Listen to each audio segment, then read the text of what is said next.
চলো আজ সকাল সকাল তোমাদের সাথে একটা দারুণ জিনিস শেয়ার করি, তোমাদের মনটা আশা করি ভালো হয়ে যাবে।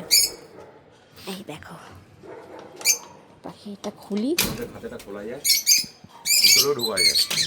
ভেতরেও ঢোকা যায়, কিন্তু আমি এখন ঢুকবো না, পরে এসে ঢুকবো। আর এই আমার পাখিগুলোর শুধু কালারগুলো দেখো, ওরা যে কি আনন্দে রয়েছে, কত সুন্দর। ওই দেখো একজন দোল খাচ্ছে, আর এই যে ঘুরছে, সবাই দৌড়াচ্ছে। ওরা সামনে গেলেও কিছু বলে না। আমার ছেলে তো সারাদিন বসে থাকে। আরেকজন দেখো ময়ের ওপর উঠে বসে আছে। আর সবাই সকাল সকাল সবাই মিটিংয়ে বসেছে। ওই দেখো, ওই দেখো। Tata, good morning.